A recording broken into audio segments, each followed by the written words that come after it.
أعوذ بالله من الشيطان الرجيم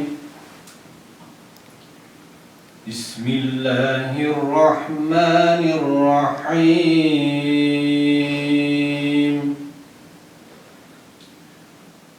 كل نفس ذائقة الموت ونبلوكم بالشر والخير فتنة وإلينا ترجعون.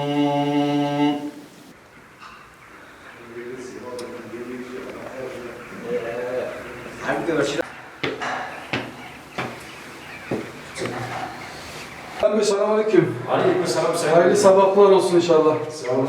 Selamünaleyküm. Mustafa Bey, hayırlı sabahlar. Selamünaleyküm. Hayırlı sabahlar. Hayırlı sabahlar, hoş geldiniz. Sağ olun, razı olsun. Sayın Müdürüm hoş geldin. Çay içer misin? Hey içeriz. Mustafa Bey gel. Hoş geldin. Aleykümselam. Bu cenazelere baktınız mı? Birkaç cenaze var. Zannedersem 2 tane var yani. Evet. Onlar şu an yıkama aşamasında oldukları için Bir şey var, götürdük onu. Onu götürdük. Aynı sıradan 11-12 numaralı mezarları verelim. Hayatımız ölümle yaşam arasında geçiyor. Çoğu zaman mezarlıktan çıkamıyoruz. Ve son göre baktığın zaman bizi hayattan ayıran en büyük özellik. Başka bir alem, canlı bir alem. Toprağa bırakılıyor, üstü kapanıyor. Rabbi ile baş başa kalıyor diyelim. Yani bu mesleği seçmemdeki en büyük etken babam oldu zaten. Yıllarca babam baktı mezarlık konusunda, onun yanında yetiştim. Ve yıllarımız o şekilde ta bu zamana kadar geldi. Artılar dersen artıları çok. Hayatımıza çok güzel bir anlam kattı. Maneviyatımızı yükseltti. Ölümle yaşam arasındaki en büyük etkenleri ben mezarlıkta yaşadım. Ve çok güzel bir iş, çok güzel bir meslek diye düşünüyorum.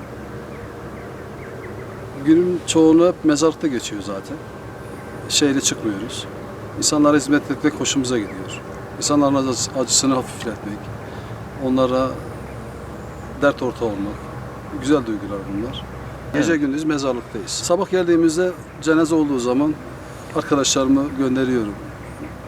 Cenazenin yıkamasıyla, kefenlemesiyle uğraşıp mezarlığa getiriyorlar. Burada arkadaşlar mezarlarını hazırlıyorlar.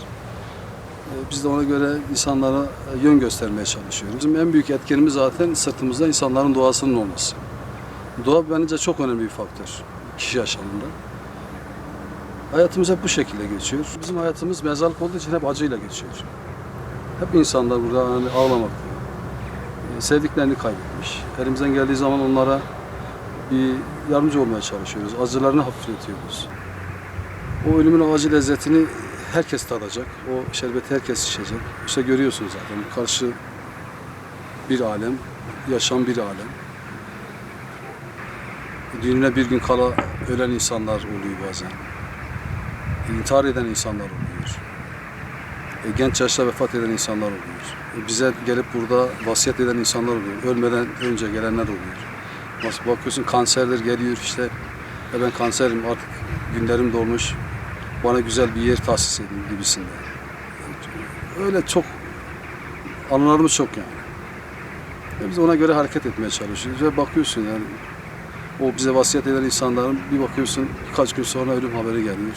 Onun o vasiyetini yerine getirmeye çalışıyoruz. Hem üzülerek hem dua ederek.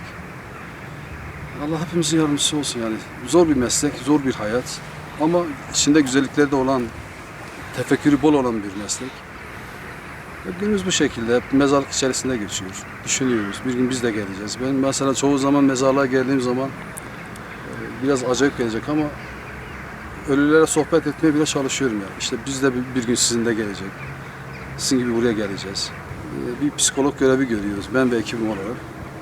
Onların acılarını hafifletiyoruz. Nasıl hareket etmeleri gerektiğini öğretiyoruz. İşte cenaze bu şekilde kalkar, siz bize bırakın. Ve bize bırakıyorlar.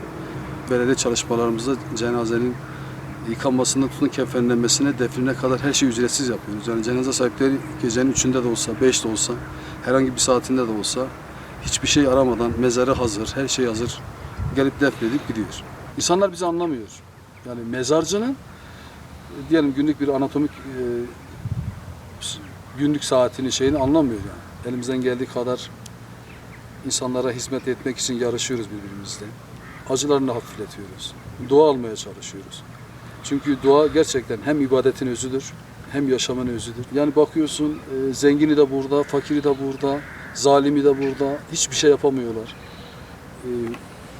Makam sahibini de gömüyorsun, her şeyi gömüyorsun. Hepsinin elinde. Ha, bakıyorsun ki dünya eğlenceden ve imtihandan ibaret bir şey olduğunu. İman edip salih amel işleyenlere gelince işte onlar da cennet ehlidirler. Onlar da orada ebedi olarak kalacaklardır. İşte biz Kur'an'a bakmadık müddetçe, kendi dilimizde öğrenmedik müddetçe böyle bu kaosu yaşayacağız. Bize zaten bu İslam'ın verdiği en büyük meziyetlerin bir tanesi yani insan olmak.